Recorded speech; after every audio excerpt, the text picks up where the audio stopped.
Okay, so let me just say this. Whatever the Eagles are planning right now, I did not see it coming. This is one of those moments where even the craziest fan theories didn't come close. Because if the latest reports are true, the Birds might be looking to sign a veteran quarterback. Yes, a quarterback, not to throw passes, but to bolster the secondary. And what makes that even crazier is that it could mean Cooper Dean, one of Philly's breakout stars, might be switching positions permanently. That's already a wild headline. But trust me, that's just scratching the surface of what's been going on. Because right before I sat down to record this, we got breaking news that the Eagles just pulled off a totally unexpected trade for a new offensive weapon. And yeah, I know what you're thinking. Probably another depth move or some future draft pick stash. But no, this trade actually has some real weight to it. Plus, we got to break down what the offense looked like in Week 1, what went wrong, what Kevin Patchello needs to clean up, and also why Jalen Hurts deserves way more credit than he's been getting after that game against Dallas. And yes, I'm also going to talk about that bombshell report that the Eagles apparently tried to trade for Micah Parsons during the offseason. Like I said, wild stuff. So buckle up, because there's a lot to unpack. Let's start with what just happened, the surprise trade. Because out of nowhere, the Eagles sent a 5th and 6th round pick in the 2026 draft to Jacksonville in exchange for running back Tank Bigsby. And no, this isn't just a throwaway move. It's actually a lot bigger than people realize, especially after the rib injury to Will Shipley in that opener against the Cowboys. That injury looked rough, and even though we're still waiting to see how long he's going to be out, the Eagles clearly didn't want to take chances. But here's the part that gets even more interesting. It turns out that part of the motivation for trading for Bigsby wasn't just about depth at running back. According to multiple reports, the Eagles also wanted another option in the kick return game, and Tank fits that bill. So now you've got a guy who can step in as a returner and immediately contribute in the backfield if needed. And listen, Tank Bigsby is not just some backup-level player. He had close to 800 rushing yards last season, found the end zone 7 times, and averaged nearly 5 yards per carry. That's not nothing. He's powerful, which I mean, come on, with a name like Tank, you better be, but he also has legit speed, quickness, and vision. This is the kind of player who can step in, wear down defenses, and become a real asset for the offense. And to me, the fact that the Eagles gave up 2 picks to get him tells you everything. They clearly think he can play a role, not just be on the roster, not just be a body, but actually make an impact. Now, as exciting as that move is, we also have to talk about what's going on with the defense. Because early Monday morning, reports started circulating that the Eagles are bringing in veteran cornerback Mike Hilton for a workout. And at first, that might not seem like a big deal until you look closer at what it actually means. Hilton's not just some vet hanging on to his career. He's been one of the more reliable slot corners in the league over the past few years, with stints in Pittsburgh and Cincinnati. He's physical, aggressive, smart, and he's known for being one of the best run-defending corners in football. He's got 13 career interceptions, and even though his coverage took a slight dip last year, he's still graded out among the better defensive backs in the league overall. But here's the twist. Hilton is exclusively a slot corner. He's 5'9", 180-something pounds, and he doesn't play outside. So if the Eagles are seriously considering signing him, it means one of 2 things. Either they want him to back up Cooper Dean in the slot, or, and this is the part that caught me off guard, they're considering moving Cooper Dean outside permanently. And look, I get it. The Eagles have been trying to find answers at the outside corner spot, and maybe they think Dean could be that answer. But man, I gotta be honest, I don't love it. Cooper Dean has been elite in the slot. He fits that role perfectly, quick, reactive, sticky in coverage, and he's just got a natural feel for how to defend in tight spaces across the middle. Moving him outside not only takes him away from a role where he already thrives, but it also opens up a whole new set of challenges. You're going up against bigger receivers. You're in more space. You're playing different leverage. It's a totally different world. Plus, there's a long-term angle to this that no one's talking about.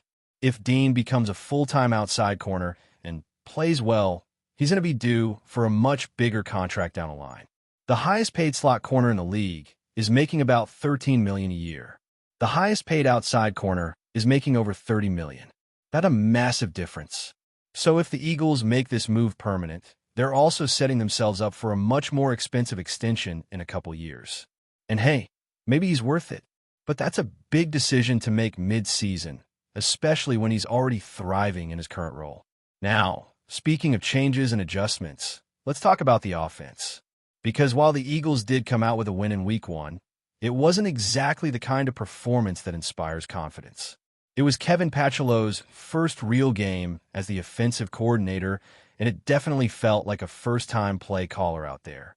There were some good moments, some creative formations, motion, a few nicely drawn-up plays early on. But overall, it was uneven. And the most frustrating part? The run game. Because this is a team that used to dominate on the ground.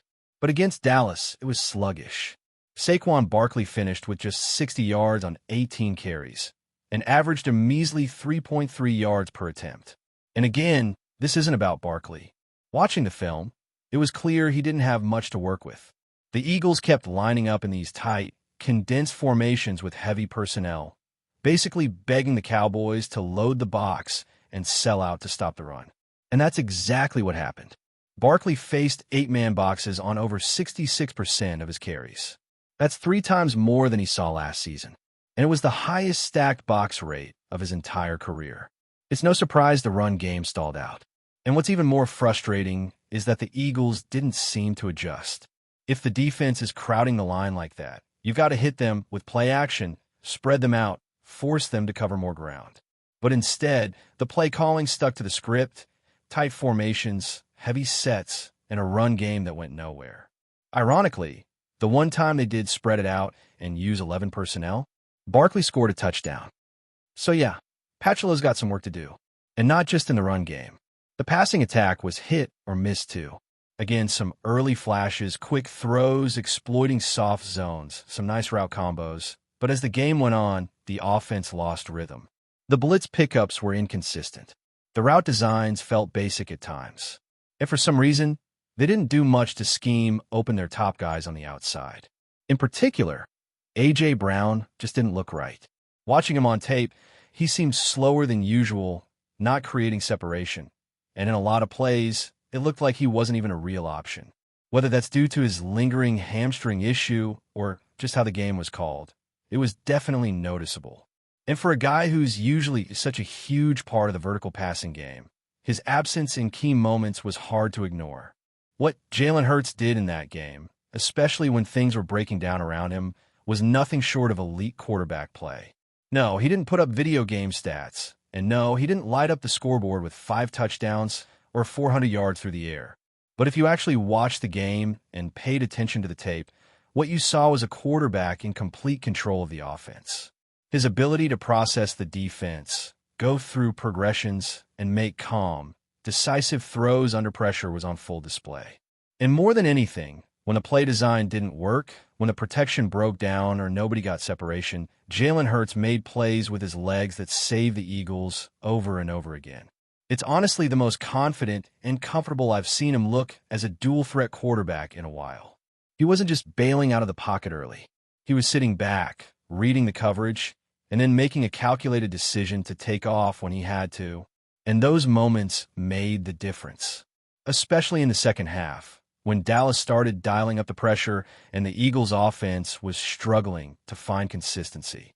Hurts turned what could have been sacks or drive-killing plays into first downs, sometimes just with a quick burst through the line, other times with full-on scrambles that broke the defense's back. And then there was that one play, 3rd and 3, just past midfield, the game hanging in the balance and the Cowboys desperate to get a stop. What the Eagles dialed up in that moment looked risky on the surface. Empty set, trips to one side, and your best running back split out wide like a decoy. 9 out of 10 teams in the NFL wouldn't even try that in that situation. But Philadelphia's not most teams. And Jalen Hurts is not most quarterbacks. You could see it in the pre-snap motion. The way the formation shifted forced the Cowboys to stretch their defense horizontally, and the coverage shell they rolled in looked like a standard 3-deep, 4-under zone.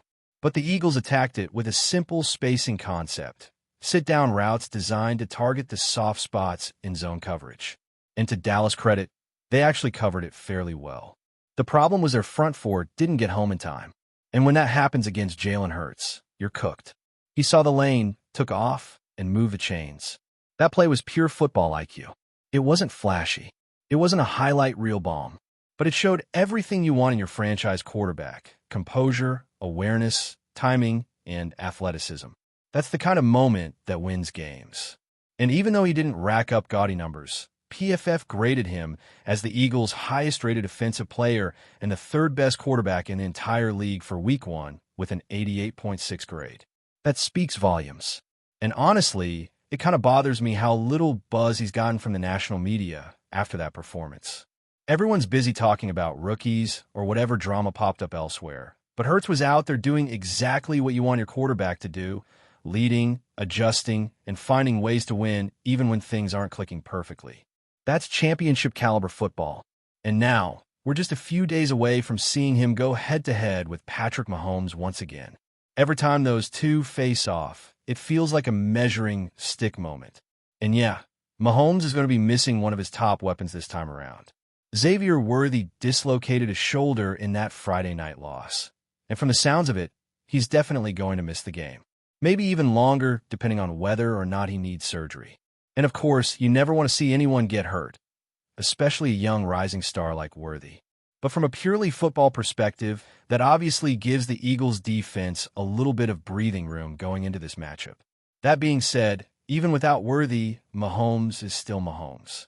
He's going to find a way to move the ball, and the Chiefs are still dangerous with or without one receiver.